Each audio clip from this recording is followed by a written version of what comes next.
If you're like me and you're a bit of a mood reader, or you're just starting to get into romance reading, these book recommendations are definitely for you. Now, they're separated based on season, and it's because these books are either set in that season or they give the vibe of that season. And for me personally, that makes all the difference with a good romance book. Of course, the writing is important, but sometimes I just need a book that feels like summer if I'm in the summer, or I feel like I need a wintry book if I'm in the winter. You know what I'm saying? So I separated all of these book recommendations based on that, and hopefully you find something that you'll read and enjoy in the future. Now, because we're in winter already, I kind of want to start with that season. I have two really good recommendations for this season, and then one that's just okay. I rated it 2.75 stars, or basically 3 stars. It's okay to read if you just need that extra recommendation, but the top two are the best by far in the season. Number one is one that I talk about every winter season, every holiday season, and that's The Holiday Switch. Oh, God, don't get me started. That book is literally so adorable, and it's insane because there's absolutely no spice. It deals with a high school student. Her name is Leela. Now, Leela is this high school senior. She's currently applying to colleges, and during the holiday season, she's working at an inn that she absolutely loves. She lives in like a very Christmassy town. It's kind of like kitschy, but she loves it. She loves like how Christmassy it is. So she works in the inn during the holiday season, and she loves her job until her manager's nephew starts working there too. They immediately clash. His name is Teddy, her name is Leela, and they just don't mesh well until their phones get swapped one day, and then they learn secrets about each other, and then from there, obviously, a relationship develops, and it is so gosh darn cute. I literally cannot stop gushing about this book. It makes me blush still, and I read this 2 years ago. It was just so beautiful. There's a lot of like cheesy humor, and I'm a sucker for cheesy humor, especially during the holiday season. That's the one time where I don't mind cliche, is during holiday books, during the holiday season, and this just gives it to a T, like perfectly. It's not overdone. It's not like too cheesy or too robotic to where you know where every single point is going to be. You know what a lot of things are going to happen, but it's not like where there's no point of reading it. It's still really good. I love the character development, and it's insane because it's a very small book, but you immediately fall in love with the characters. You love the character development. You love them together, and it's just... This is my top winter pick every single year. 2 years in a row, it's been my top winter pick, so I highly recommend this one. Then the second option in this selection is The Christmas Fix, and this is actually written by Lucy Score. Now, if y'all have been here for even a minute, you know that I don't necessarily like her writing. There hasn't been a single book besides this book by her that I've liked, and I've read about 4 or 5 books of hers at this point. But this is the one that I can definitely recommend. It's definitely spicy, but I think it makes sense in this book. And not only that, it's very cute, it's very cliche, but I think it's just done really well, and I liked the banter, I liked the development of the two characters, and I loved that they clash so much. You know I'm a sucker for enemies to lovers. And this story follows Kat. She is like a reality TV star. She does like fixer-uppers. It's basically like HGTV, but in a book. So she does that, and she's trying to fix up this town in time for Christmas, and it's a small town, and she kind of clashes with the mayor of that town because he genuinely cares about these people, and he sees her as a persona, as like the stereotypes of a reality TV star, and he's like, oh, she's just gonna come here, make us look all sad and mopey, and it's gonna be a charity case, and I don't want that. I care about this town. I'm just not gonna work with her. And so they clash in this way because he has his own preconceived notions, and so does she, and then they realize they actually have a lot more in common than they thought, and even where they do separate and differentiate, they still can appreciate both sides of each other, and you just see that develop, and it's really adorable. I really like it. It's like big city girl meets small town guy type of thing, and it's during the holiday season, and it's for a good cause, and it's just the perfect mixture of everything. Again, it is spicy, but I think it makes sense, and I really enjoyed reading it when I read it last Christmas. Now, last but not least in this section, again, it's not my favorite, but if you're just looking for another one, I did read this, and that's One Day in December. It started off good. There's a cute premise. This girl, it's like love at first sight. She's on the bus, he's on a bench outside. They lock eyes and they both fall in love immediately. And then they don't see each other for a while. And then all of a sudden she's reintroduced to this guy, his name is Jack, by her best friend, like literal best friend, as her best friend's boyfriend. Damn. And then you just watch the story develop from there. It's very messy. I didn't like some of the tropes in there. I honestly didn't like any of the characters. I think there's one character that I liked and me and my book club liked. We read this in book club in December, and there's only one character we all liked. Everyone else was like, ugh, gave us the ick real bad. But I think the ending makes up for how horrible that middle part is, and that's why I still gave it a 2.75 star, 3 star. So I think it's like good enough to read.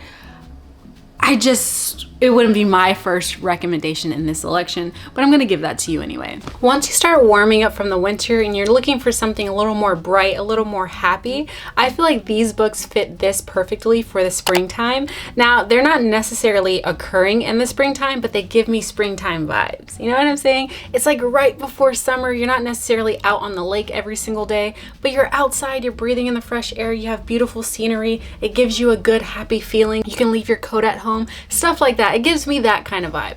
The first book in this category is by far the best in my opinion, and that is The 7-Year Slip. That is a book that I read last year, and it was an easy 5-star for me. I absolutely loved it. It was just so cute. Now, I will say, I listened to the audiobook when I read this book, and I loved the actors in it. I just loved the interaction. It genuinely felt like I was a fly on the wall of their relationship, and it was really beautifully done. Now, this book is really interesting. It follows Clementine. By the way, that is the cutest main character name I have ever heard in my life. I think I've only met one Clementine in my life, and I just love that name. It's so pretty.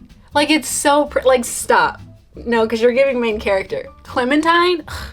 Forget about it. Anyway, Clementine, she basically has her life all together, mapped out. She's pretty precise about everything. She's making good progress in her career, but she's not necessarily happy anymore, especially because she just dealt with a huge loss in her family, and she's kind of just at a loss for words, basically. She's kind of in this in-between space in life where she's trying to figure out, should I continue going this one way that is safe and I've already mapped out, but I'm not really passionate about anymore, or should I try this other thing and blossom and take the chance? All throughout that time where she's trying to figure out herself and her career, she inherits her aunt's old apartment in New York City. And this apartment is just no ordinary apartment. It's an apartment that takes her 7 years back into the past, and she meets someone there and she falls in love. But the thing is, he lives 7 years in the past, and she is trying to figure out if this love is strong enough to reach into the future, if there's anything here, who he's going to be in the future. And so she's working on her own self-development, her own grief, and she's also trying to discover this new love, see if it's palatable, see if it can fit into her new life.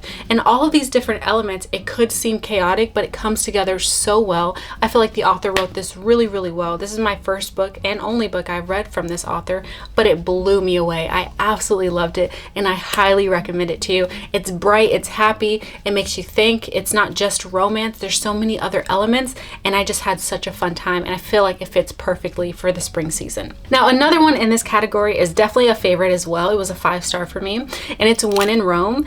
Now, this book isn't necessarily spring again, but it's bright, it's happy, it's fun, and I feel like it's either perfect for the summer category or spring, so I just put it here because I already had summer categories. But this one is about Amelia Rose. She is a celebrity, but she's so tired of her job, she's so tired of being out of touch basically, and she just needs a break from the crazy life. So she drives to Rome, but she drives to Rome, Kentucky. Now, on her journey to Rome, Kentucky, her car breaks down in front of someone's house, and it's actually the local pie owner's house, and he's kind of a grumpy guy. He's not really looking for a celebrity. It's kind of annoying really for him. She's kind of a nuisance in the beginning, but then obviously they break down each other's walls and realize like they have a lot more in common than they realize, and naturally they fall in love. It's so cute. It's just so adorable. She has like such a fun, open personality, and she's also trying to find herself. She's trying to figure out basically when she stopped loving her craft, which is singing, and also who she is as a person outside of the limelight. And Noah, on the other hand, is basically sworn off love. He's not really looking for anything, and he's annoyed by his feelings for Amelia because he didn't expect them, didn't want them, and just naturally they collide in this way. And it's just such a beautiful story. There's no spice in this book, but the tension, it had me. It was so good. I was literally kicking my feet, giggling. This one is a really good one if you want like the sexual tension, but without all the smut. This is a perfect example of that. I think she did this so well. Sarah Adams is the author, by the way. And then the banter, the back and forth, the character development, it was such a fun, really good romance. I highly recommend this one. And last but not least is Terms and Conditions. Now, this is a book, and I don't think it's a trilogy. They're all within the same world, but you can read read each book separately. And it's about the oldest Kane brother, Declan, and he's basically trying to find someone to marry just for convenience. He's trying to take over his father's company, and his father has a stipulation in the will that you need to be married to have the company. So his assistant, being the wow. His assistant, being the charitable person that she is, decides to step in and be his basically fake wife, right? And what initially starts off with just a bunch of contracts turns into something more as they travel together, as they work together, and the walls fall down. And it's really cute. It's really adorable. And I love this book because the main character is a Black woman. And it's just nice to see a Black woman being loved on. I can't lie. It's cute. It's so adorable. And she has other tropes going on in the book as well. I don't want to like give too much, but it was really fun to read. It was the only book I read in this trilogy, and I enjoyed it. I don't want to go back to read the other ones, honestly, but I thought that this one was really fun. And it's just a nice, wholesome romance. Next up is my favorite season to read romance, and that is summer. I don't know what it is, but there's something about the sun, shorts, curly hair, wild, wind, beach, suntan lotion. That mixture just goes so well with romance for me. I don't know what it is, but every single year, without fail, all I want to do is read romance in the summer. So these are some of my favorite picks actually for the summer, and I think that they're just perfect. Number one, hands down, is a 6-star read for me, and it's insane because I didn't like this author. You guys already know what I'm going to say, and that's Funny Story by Emily Henry.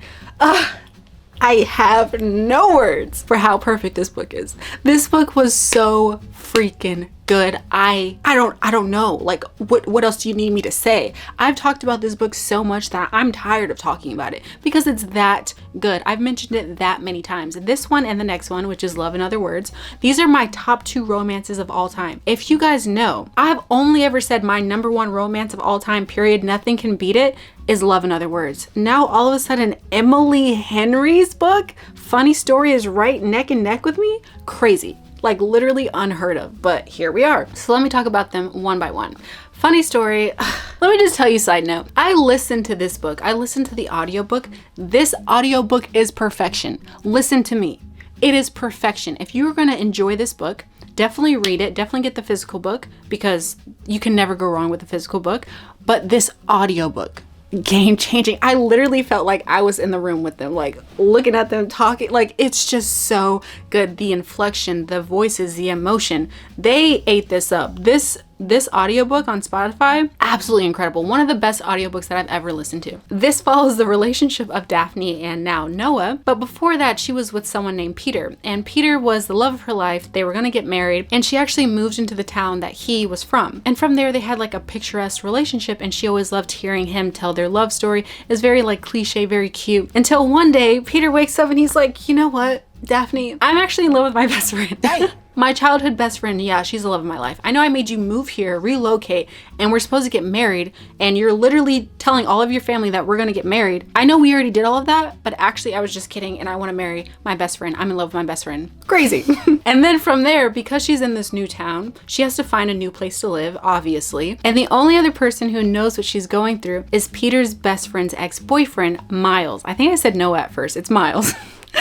And they decide to move in together. And then from there, they're both just miserable together. They're like trying to deal with their own heartbrokenness. They're trying to put their own lives together. And then one day they're like, what if we just fake dated? What if we try to make them jealous? I know it's not much. They're obviously happy together, but like, what if we did that? And so they go from there, fake dating, fake enjoying each other's company, until they actually do enjoy each other's company. And then from there, obviously a relationship occurs, and it's just the cutest gosh darn mother freaking thing. I love this so much. It was so real. It was so honest and funny and endearing, and I loved Miles. Oh my gosh. Top 2 and not 2 book boyfriend. I am telling you. He's just like a realistic man, but like a realistic love of your life. Like if I had to choose out of all the book boyfriends that I've fallen in love with, realistically, I would want a Miles. I would want a Miles, or Elliot from Love in Other Words, which we'll get to in a second. Like those two guys, like stop showing off. Like we get it, you're perfect. Like, unless you're showing up at my doorstep, enough, you know what I mean? But it's so good. I highly, highly, highly recommend it. I think this book and Love in Other Words by far in this list will definitely always be my top 2 romance recommendations, but definitely give the audiobook a go because it is amazing. Now, again, I'm not going to talk about the second one too much because I literally will never shut up about it, but the second book is Love in Other Words by Christina Lauren. This book is perfect. It's bookish people falling in love. They're childhood sweethearts. I don't even like that trope. It's childhood sweethearts. They were friends to lovers to strangers to lovers. Love the character development. And it just has so much. It's talking about grief. It's talking about like childhood love. It's talking about self-growth, self-development, like getting past certain traumas and things. It's just an overall amazing book. It's just such an amazing story. And there's a lot of ups and downs, but overall it is beautiful. And I love the way they love each other. Oh my, the honesty in this book. I don't know, maybe this is just like a hair above, like this is what we're talking about. It's like a hair above funny story just because the depth in this book can drown a man.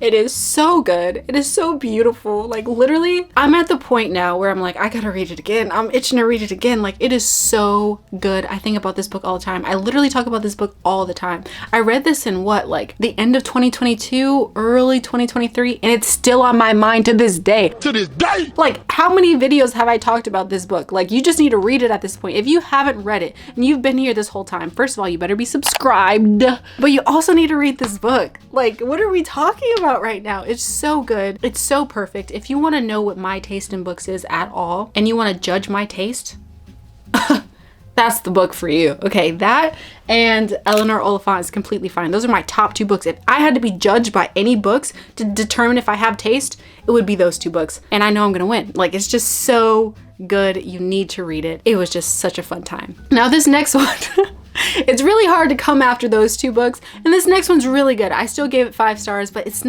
doesn't have me in a chokehold the way those 2 books have me in a chokehold, but it's still really, really good. And that is Just for the Summer by Abby Jimenez. I read this last year. It was so fun, but also very heavy. Like that's the thing with Abby. Abby doesn't just give you like romance and a light, fluffy story. No. Abby gives you like romance and a little bit of tough love. Every single time, no matter what book you're reading, she's always trying to make you a better person. And I personally love that. It's like a love-hate relationship because it's like, Abby, why are you so loud? But also you're right. Also, I love this book. All right, I love you. I'm gonna read the next book. Like that's the type of relationship me and Abby have in my head. She doesn't know me, but she should. Anyway, Just for the Summer is really, really good. I think I loved it the most out of all of her books that I've read. And I do believe that I've related to this main character the most by far. Like her family situation is a little too close to home, okay? It's a little too close to my situation. And I learned a lot, not only about her as a character, but also about myself and what I need to do to grow and evolve. And I think that's why I loved it so much too. But outside of that, everyone I've talked to that has read this book has also given it 5 stars because it's just that good, whether they relate to her on the cellular level that I relate to her as, or if they just love the story and love the message. So don't feel like you have to have a traumatic backstory to love this book. No, this book is just really, really good, and I highly recommend it, especially for the summer. It's very fun. They're living on a lake house. It's fun until it's not, and then it goes back to fun. Like it's weird. Like Abby does this so perfectly. She balances like very heavy conversations, very heavy topics with light, fluffy romance. I don't know how she does it. Only she can do it. Like it's so freaking good. And on the surface, this book follows Emma. She's basically a travel nurse who feels like she's cursed. Every time she dates someone, as soon as they break up, they find the love of their life immediately after her. And Justin, this guy that she met on Reddit online, feels like he has the exact same curse. So they connect on this idea of having this curse, and they're like, just jokingly, what if we just dated for the summer, see if we could break each other's curses, and then go find the love of our lives. Ha ha ha, LOL. And then they actually do it, and then from there, this Just for the Summer thing actually turns into more, and then they both have very heavy like family situations, and so they're helping each other on this as well. And then you see their individual character development and also how that makes them grow closer. And it's just a really pretty story. It's very hard sometimes, and it can be very heavy, especially if you relate to it. If you relate to it a bit too much, then it could be a little heavy, but I feel like that's good. I think that stories that make you reflect, whether it's comfortable or not, is really important, because growth is never comfortable. Like you will never grow or never evolve and it feel as good as your comfort zone. So I like books that push me to be better, that force me to look at things that I do and coping mechanisms that I have and force myself to evaluate them and see if they're good for me, if they should move into my future or not. And I think that everyone should look at books like that. So even if it makes you a little uncomfy because you relate to it so much, I think you should take that as a sign to really adhere to the message than to kind of run away from it. Unless you're just emotionally not ready, then that's also very understandable. But if you feel like I'm tired of feeling this way, actually pay attention to the message, and I'm telling you, it will change your life. I really loved it. It really made me self-reflect, and I feel like I'm better for it. And this is just a romance book, so you love to see it. Last but not least is fall. Now, I personally love fall. I love reading romance in the fall. It's not as good as summer, but it's still very good because you're getting into the warm season. You have the hoa hoa hoa season where you can read all the Twilight books and things like that. And you can also feel like a little more cozy. So these are a few books that give me that cozy feeling. It's a lot of like fantasy and romantasy type of thing because I feel like in those months, I definitely want to read more like that because it's almost October and it just fits the scene better. Now, the first one up is Fourth Wing. I loved this book. I did not like the second book at all. I think I gave it like 3 stars, but Fourth Wing, the first book in this trilogy, I believe, is really good. I thought it was so fun. It was my first like introduction to a romantasy, like a real introduction to a romantasy. And it follows this girl, her name is Violet, and she's going into a dragon riding school, even though she was initially supposed to be in a more studious position, but her mom changed where she was going and forcefully put her into this dragon school at the last minute. Now, I will say it does have a very annoying character trope where they always talk about how frail and tiny she is, but that does placate to the character that she is and shows that she has to overcome so many obstacles to even make it in this dragon school, because not only is she fighting for her life every single day, but she's also fighting an imminent war. There's also a lot of political things going on as well. And I will say, like, it's not too overbearing with the politics and the world building to where you can't understand it. I feel like it was very straightforward, and that's always like my biggest fear with a romantasy or just a fantasy in general. Sometimes it's so overwhelming, there's so many details, there's so much world building where you can kind of get lost in the little details, but this was very easy to follow and it allowed you to really focus on the character development and the romance in it. Now, this is an enemies to lovers romantasy, and need I say more? It was just so fun. I love seeing them hate each other and yet be drawn to each other, and it was a fun story. It was very unique to anything that I've ever read before, and I just had such a fun time reading it. And I did read it in the fall, and I just felt like that whole situation was perfect, and that's why I loved that series so much. And then I read the second book immediately as soon as it came out and did not like it, so take that for what you will. If anything, just read the first book and maybe skip the second book. The third book will be coming out January 2025. I'm going to read it, but I'm not going to make so much hype about it. I'm just going to see if it's worth it so I can let you know. But I'm personally like, I'm good. I'm good with where it left off in the first book. I'm kind of just ignoring that second book and just seeing if the third book is going to be good. But I'll let you know in the future if it's worth your time. The second book in this list is Legendborn, which is another romantasy that I read last year, and that was so fun. It was so cool. It was like nothing I have ever read before. First of all, she is a black main character. We love to see it. And not only that, but she has magic from her lineage and from American history. And it's so cool how Tracy Deonn, the author, mixed real facts and historical evidence in the US with fantasy and this crazy world that she was building. It was just so insane. I've never seen that kind of mix before, and done so well. And she just outdid herself. This is another trilogy. The third book is actually coming out this year as well in 2025. I haven't read the second book yet, but it's literally on my list. It's like the next book I'm going to be reading. I already have it on my Kindle, but wow, this book was so good. It follows Bree. She is in a pre-college program where she's going to her local college, and she's going with her best friend, and that seems all fine and dandy until she sees like this magical event happen, and she's like, what the heck was that? And then from there she realizes she's somehow connected to that group of people, and you follow her discovering her own powers, how it relates to those group of people, if they're people that she should trust or not, and also dealing with her grief from her mother, from losing her mother. And I have to say, this book has described grief and the ups and downs of grief better than anything I have ever seen in my entire life. Like, to the minute details. Like, if you've ever lost anyone important to you, you will feel so seen by this book. Not only are you having a fun adventure and having a little romance, but you're also feeling heard and seen and validated if you've ever dealt with that type of grief. And wow, I was genuinely so surprised. And then I found out later that Tracy Deonn, she actually lost her mother in real life, and that's why she's able to give such visceral details and unbelievable, uncanny, like the little small details that no one talks about regarding grief. She's able to give all of that detail in the book because she herself has gone through it,